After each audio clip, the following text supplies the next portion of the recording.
სამასი ჯვაროსანი ახალი ისტორიული დრამა, რომლის სატელევიზიო პრემიერა დღეს TV1-ის ღამის ეთერში შედგება. მოზრდილთა აუდიტორიისთვის შექმნილი ანიმაცია ბრიტანელ ჯაშუშზეა, რომელიც საქართველოში ხევსურულ ადათ-ჩვევებს ეცნობა და სამას არაგველს ემეგობრება თუ უმეგობრდება. რატომ ტრანსფორმირდა სამასი არაგველი ფილმის სათაურშივე სამას ჯვაროსნად რას ისახავს მიზნად ფილმი, რომელსაც ჩვენი არხის მაყურებელი დღეს ღამის ეთერში პირველად შეაფასებს. რეჟისორი, ანიმატორი, პროდიუსერი პაპუნა მირზა დავითაია გვერდდება ლოს-ანჯელესიდან, ფილმის შემქმნელი და პირველ რიგში მასთან მექნება რასაკვირველია კითხვები, თუ უკვე ხაზზეა, მოგესალმებით, მადლობა რომ შემოგვიერთდით. გამარჯობა ნინო. გამარჯობა ონისე და მივესალმებით ხალხს. გილოცავ ახალი პროდუქტის შექმნას, ახალი ნამუშევრის დასრულებას. მადლობა რომ ჩვენი არხი აირჩიეთ საპრემიეროდ. მეტი გვინდა ვიცოდეთ ამ ფილმზე. ვიდრე გავარკვევთ რა თეორიას შეიძლება ეფუძნებოდეს სამასი ჯვაროსანი თქვენთან ტრანსფორმირებული სამასი არაგველი სამას ჯვაროსანთან. ამაზეც და ზოგადად უფრო კონკრეტულად, უფრო სწორად თავშივე მინდა კითხოთ, რა იყო ამ ფილმის შექმნის მიზანი? ალბათ ძალიან ბევრ მაყურებელს თქვენს გაგონილი გექნებათ ეს ლეგენდები ჯვაროსნების შესახებ და მათი კავშირი ხევსურებთან, არსებობს ასევე რაღაც გარკვეული მითები და ლეგენდები საქართველოს სხვა კუთხეებთან დაკავშირებით, რომ ისინი ჩამოვიდნენ, დასახლდნენ, აღარ ვლაპარაკობ იმაზე, რომ დიდგორის ბრძოლაში მიიღეს მონაწილეობა და არსებობს ესეთი ვერსიები, რომელსაც აღმოჩნდა, რომ რაღაც გარკვეული მეცნიერული საფუძვლებიც აქვს, არსებობენ მეცნიერები, რომლებიც ამას ესე სერიოზულად უდგებიან ამ თეორიას. ჩემთვის ეს ძალიან საინტერესო იყო, ყოველთვის ძალიან საინტერესო იყო, მაგრამ ახლა ესე პირდაპირ გადმოსცე ჯვაროსნების და ხევსურების ან საქართველოს სხვა კუთხეების ამბავი, ეს უფრო დოკუმენტური გამოვიდო და ამიტომ დამჭირდა ეს თავარი გმირი, ჯეიმს აიტკენი ქვია მას, რომელიც საქართველოში თავისი მისიით არის ჩამოსული, რაღაც გარკვეული სამეცნიერო მისია აქვს, მე მოხდება სხვადასხვა კუთხეებში საქართველოს და ეცნობა ამ ყველაფერს და აღმოაჩენს. ეხლა აღარ დაგასპოილერებ, ხლიანად აღარ მოგიყვებით, რამდენიმე საათში იქნება პრემიერა და ნახავთ, მაგრამ მიზანი იყო სწორედ ეს, რომ გვეჩვენებინა ესეთი ნაკლებად ცნობილი მხარე საქართველოსი, მისი კავშირები ევროპასთან, მისი კავშირები შუა საუკუნეებრივ ქრისტიანულ სამყაროსთან. ანუ საქართველოს ისტორიაში რა თქმა უნდა ძალიან ბევრი ფენა არსებობს ჩვენი კავშირების დასავლეთთან და რომ ითაურები რო ვართ და ამ ცივილიზაციის ნაწილი რო ვართ, რა თქმა უნდა ამას ბევრი რამე მეტყველებს, მათ შორის ეს ამბავიც, მაგრამ მე ვფიქრობ, რომ ეს არ არის საკმარისად მოთხრობილი ქართულ ლიტერატურაში, კინოში და ასე შემდეგ და აი მინდოდა რომ ეს ამბავი მომექრო სწორედ ამ გზით, ანუ ფილმით, ანიმაციით, რომელიც არის დასრულებისთვის გაკეთებული.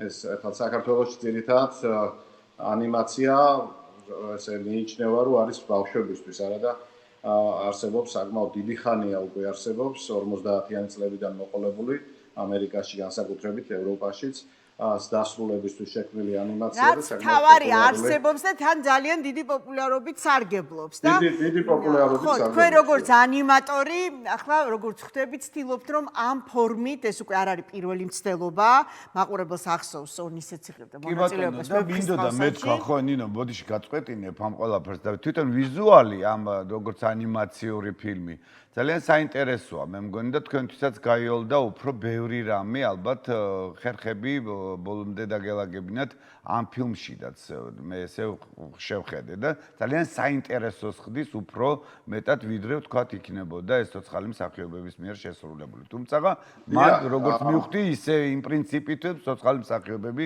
ასრულებენ და შემდეგ არის დადებული ეს ხერხი, რომელიც თქვენ გამოიყენეთ, ასეა? მართალს ბრძანებთ, ახლა თქვენ განსაკუთრებით ბატონ ონისეს ახსოვს წინა ფილმი, რომელშიც თვითონაც მონაწილეობდა. მაშინ ტექნოლოგია ჯერ სხვა დონეზე იყო, მას მე კიდე წინ წავიდა, ძალიან ჩქარა ვითარდება ტექნოლოგია და ეხლა ვიზუალურად განსხვავდება იმ წინა ფილმისგან. ზოგადად კინო ესეთი ხელოვნების ესეთი დარგია, ყველაზე ძვირიანი დარგია ხელოვნების სხვადასხვა დარგებს შორის და ყოველთვის მიყვება ფეხდაფეხ, ანუ ხელოვნება და ტექნოლოგია ერთად ვითარდება ხოლმე. კარგია რომ გვეძლევა ახლა ეს ახალი საშუალებები გვაძლევს ძალიან დიდ გასახანს აძლევს ხელოვან ადამიანს იმისთვის რომ ბევრი ისეთი ამბავი მოუყვეთ კინოს ანუ აუდიოვიზუალური თხრობით რომ რასაც ადრე ვერ შევძლებდით გამომდინარე იქიდან რომ ძალიან ძვირი დაჯდებოდა რა უბრალოდ ვახსენე კინო ძალიან ძვირი ჯდება მით უმეტეს ისტორიული ფილმის გადაღება ძალიან ძვირია და არის მთელი რამდენი ისტორია გვაქვს ახლა ქართველებს როგორც ძველ ერს და ძველ კულტურას რომლის გადაღებაც უბრალოდ ესეთ ანუ ჩვეულებრივი ტრადიციული მეთოდი ანუ არა ანიმაციით რომ გადავიღოთ დაჯდება მილიონები და საქართველოს ამას ვერ შეწუდება და მე ვფიქრობ რომ ეს არის ძალიან კარგი საშუალება განსაკუთრებით ჩვენთვის ახლა თვითონ ამერიკაში 50-იან წლებში როცა დაიწყო ეს დასრულებისთვის ანუ ეს მიმართულება ანიმაციის მათთვისაც ერთ-ერთი მნიშვნელოვანი ფაქტორი ეს იყო რომ ბიუჯეტურად ბევრად უფრო ეს იყო ხელმისაწვდომი ვიდრე იქნებოდა ჩვეულებრივი დეკორაციების აშენება კოსტუმების ნოლიდან შექმნა და ასე შემდეგ ლოკაციებზე წასვლა რა თქმა უნდა ბევრად უფრო იაფიჯდება და დახატული ფონები და ესე შექმნილი ფონები აი თავის დროზე აი მაგალითად ბეჭდების ბრძანებელი თავიდან იქნა სწორედ იგივე ტექნიკით გადაღებული როტოსკოპის ტექნიკით 50-იან წლებში და ნუ მაშინ მოიპოვა მან პოპულარობა და მერე უკვე ეს რიმეიკი არის რომელიც ჩვენ უფრო კარგად გვახსოვს თქვენ საუბრობთ 50-იან წლებზე და ისევ 70 წელი გვაშორებს ამ პერიოდთან როგორ დაგხვია ამ 70-მა წელმა უკან ხო რაღაცნაირად აუცილებლად ეს პარალელი მოხდებოდა ხო ყურს მაყურებლისას იცი რა მინდა გკითხოთ თქვენ სწორედ ახლა სექტემბერში კრწანისის ბრძოლიდან მე მგონი 230 წლის თავზე ქონდათ სოციალურ ქსელებში პრემიერა ამ ფილმისა, ხო? ჩვენს და ვიცი რომ ფილმი 300 არაგველის გმირულად ბრძოლის ველზე დაცემული 300 არაგველის ხსოვნას ეძღვნება. რას უყვებით ახლა ამ ფილმით თანამედროვე მაყურებელს? აი რისი თქმა უნდა რეჟისორსა და პროფესიით ანიმატორს არას გვახსენებს? ხო. ნუ რა თქმა უნდა ისეთ ისტორიებს ვეხებით რომელიც ქართველისთვის პირველ რიგში გვახსენებს დაუსრულებელ ბრძოლას რომელიც სავსეა ჩვენი რითაც არის სავსე ჩვენი ისტორია და დაუმთავრებელი ბრძოლა ამ დიდ იმპერიებთან და გადარჩენა ეს არის გადარჩენის ისტორია და სიყვარულის ისტორია ამ ფილმშიც მთავარი მაინც სიყვარულია ამ შემთხვევაში ჩვენს გმირს უყვარდება არ დაგასპოილერებთ მაგრამ ეს სიყვარული რა თქმა უნდა არის საქართველოსადმიც და არის გამარჯვების ისტორია საბოლოო ჯამში მაინც იმარჯვებს მომიწევს დასპოილერება და თუ უნებას მომცემ ბევრს აღარ გავაგზავნებ არ გვინდა შინაარსზე მეტი მაგრამ ჩემთვის როგორც ჟურნალისტისთვის საინტერესოა თანამედროვე რეჟისორი როდესაც ცდილობს თუნდაც ქართული ისტორიული ტრადიციული თქვათ რაღაც ორთაბრძოლების ხელოვნება წამოწიოს წინ ხო კონკრეტული ისტორიული ომი და ბრძოლა კონკრეტული ერთობის მაგალითი ხო და თან ბოდიში დავასრულებ კითხვას დავსვამ და თან ამის შესახებ მოუყვეს თქვენ ნაკი ახსენეთ ჩვენი საუბრის დასაწყისში რომ ამაზე ცოტა იწერება ცოტას ვიღებთ ამაზე ცოტას ცდილობთ აქამდე ყოველ შემთხვევაში რომ ამის შესახებ მოუყვეთ ფართო მაყურებლებს თანამედროვე ფართო მაყურებელს დღეს თქვენი ნამუშევარი სწორედ ამის შესაძლებლობას იძლევა ხო და ჩემი კითხვა ეს არის რას უამბობთ ამ ფილმით თანამედროვე ქართველ მაყურებელს და თქვენ რადგან ლოს-ანჯელესში ხართ დამკვიდრებული, მე ვხვდები რომ ამ ფილმს საერთაშორისო მაყურებელიც ეყოლება, რას აღმოაჩენს ის საქართველოზე? აი სიტყვა აღმოჩენა ახსენეთ და სწორედ ამის თქმა მინდოდა.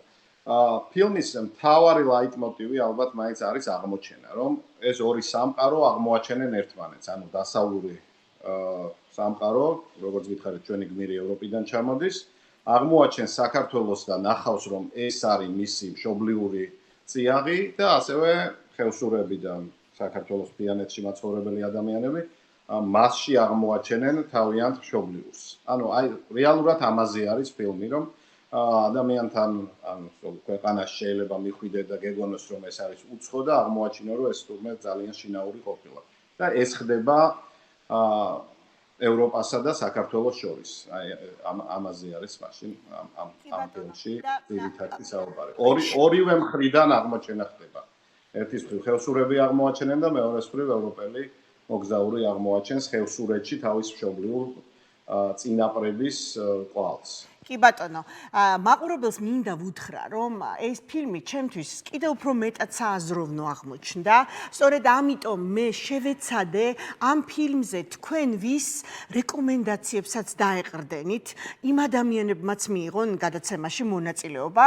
სულ რამდენიმე წუთში სიტყვას მივცემთ ადამიანს, რომელიც უკვე შემოგვიერთდა, ეს დავით ნასარიძე გახლავთ, რომელიც ეროვნულ სამოსშია გამოწყობილი და ეთნოგიდია და ამიტომ მინდა ეს მაყურებელმა იცოდეს, არის ქართული იარაღის მუზეუმის დამფუძნებელი, მადლობას გიხდით რომ შემოგვიერთდით, ეხლავე დაგიბრუნდებით კითხვით, პაპუნას არ ვემშვიდობები ჯერ, ასევე ვიცი რომ თეორია ჯვაროს, რამდენად შეიძლება ყოფილიყვნენ ჯვაროსნები ხევსურთა წინამორბედნი, ამ თეორიის გამტკიცებაში დღეს ჩვენი მაყურებელს დაეხმარება გიგი თევზაძე და სანამ მასაც ჩავთავთ პაპუნა, მინდა ერთი კითხვა დაგისვათ ასეთი. როდესაც ფიქრობდით სცენარზე თქვენ ალბათ ეს ჩემი ვარაუდია და როცა შემოყავთ უცხოელი გმირი მაყურებელს მინდა უთხრა, რადგან ის დღეს ღამის ეთერში შეაფასებს პირველად თქვენ ახალ ნამუშევარს, პირველი რამდენიმე წუთი ინგლისურ ენაზეა ფილმი. ეს ხო ხვდებით, რომ საქართველოში რაღაც კრიტიკას გამოიწვევს, თუ არ ავხსენით, რა უდევს საფუძვლად ამ დასაწყისს ინგლისურ ენაზე და რა კარგი დასაწყისია თან უცხოელისთვის, რომელსაც ქართველებთან მეგობრობა აქვს ფილმში გადაწყვეტილი.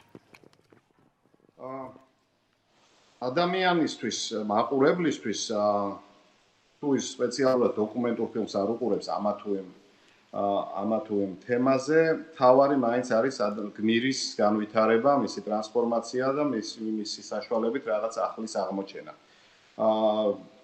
ძალიან კარგი საშუალება არის ხოლმე და ეს გილგამეშიდან მოყოლებული ესე ხდება ამბის თხრობა და მეთანხმებით დრამატურგია კარგად იცით როგორ ვითარდება. ნიშნულოვანია, რომ გმირი თავიდან იყოს გარკვეულ სხვა ფორმაში, სხვა აზროვნებით კონსტიტუციაში იყოს და შემდეგ უკვე რაღაც გარკვეული თავგადასავლების შემდეგ განიცადოს ტრანსფორმაცია.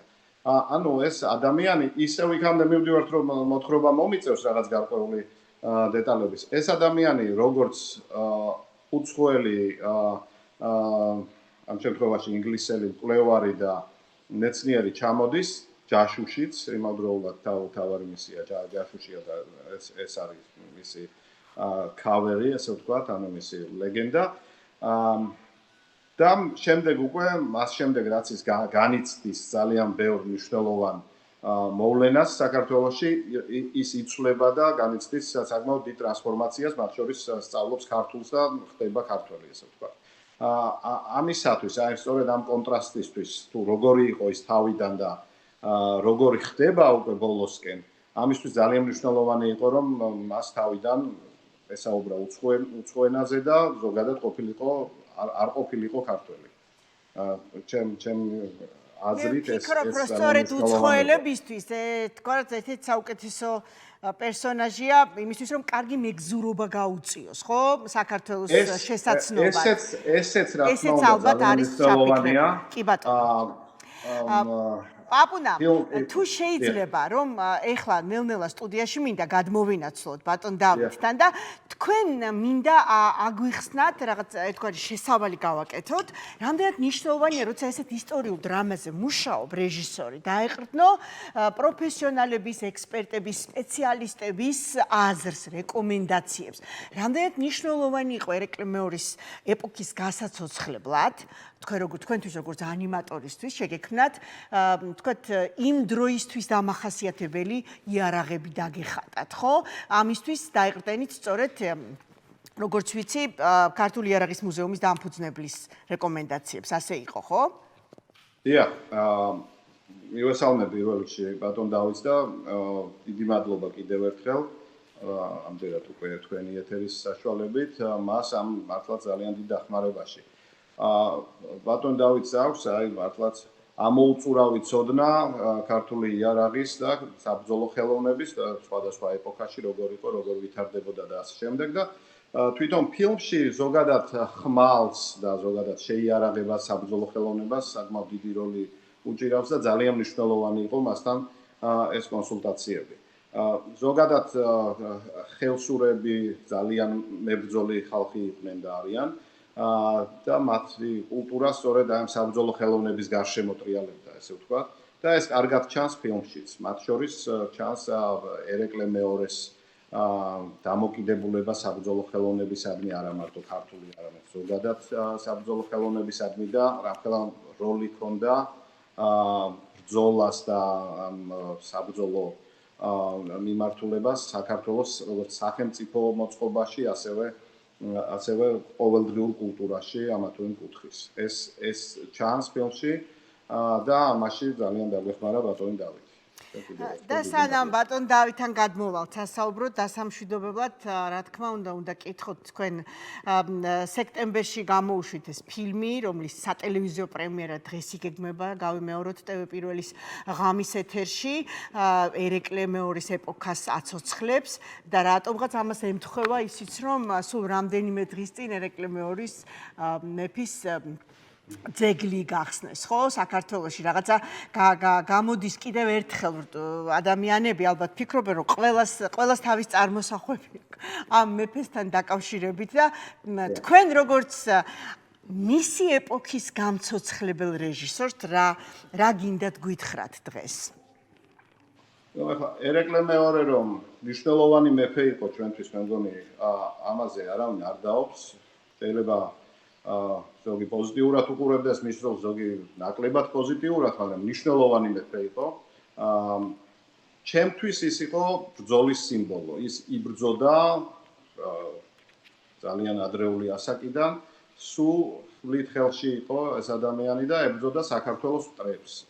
ახლა ძეგლი რო დადგეს საქართველოში, ახლა მომიწევს სამწუხაროდ პოლიტიკაზეც ერთი-ორი სიტყვის თქმა, მე მგონი რომ მათ სხვა სიმბოლო უნდათ წარმოეჩინათ, რუსეთთან მეგობრობის სიმბოლო უნდათ ეჩვენებინათ. ჩემთვის ესე არ არის, ერეკლე ებრძოდა საქართველოს მტრებს და დღეს საქართველოს მტერი არის რუსეთი.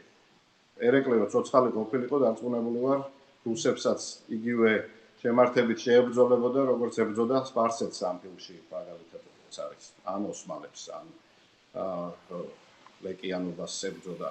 ასე რომ ერეკლე არის ბრძოლის სიმბოლო, ის ყოველთვის ცდილობდა რომ გადაერჩინა საქართველო და მოემხრო ამ ბრძოლაში ევროპელები, ეს იყო მისი მიზანი და რამდენად გამოსდიოდა ეს და მაშინდელი პოლიტიკური სიტუაცია, გეოგრაფია რამდენად ამას ხელს უწყობდა, ეს ცალკე ამბავია, მაგრამ ის რომ მას რუსებზე ზედამთვარე არ ამოსდიოდა საქართველოს თავრობისგან, დღევანდელი თავრობისგან განსხვავებით, ეს ფაქტია. ჩემთვის ფაქტია ყოველ შემთხვევაში, შეიძლება ყველა არ არის ყველასთვის ეს. პაპუნა, მე კიდევ ერთხელ მინდა მოგილოცოთ თქვენ ახალი ნამუშევრის დასრულება, რომელსაც ფართო აუდიტორია ტელემაყურებელი დღეს შეაფასებს. მინდა მადლობა გადაგიხადოთ ჩართვისთვის. თქვენს ფილმზე გავაგრძელებ სხვათა შორის საუბარს და არა მარტო თქვენს φιλმზე. დავით ნასარიძესთან ერთად, პაპუნა მირზა დავითაევსკი, დამემშვიდობებით. ნახვამდის.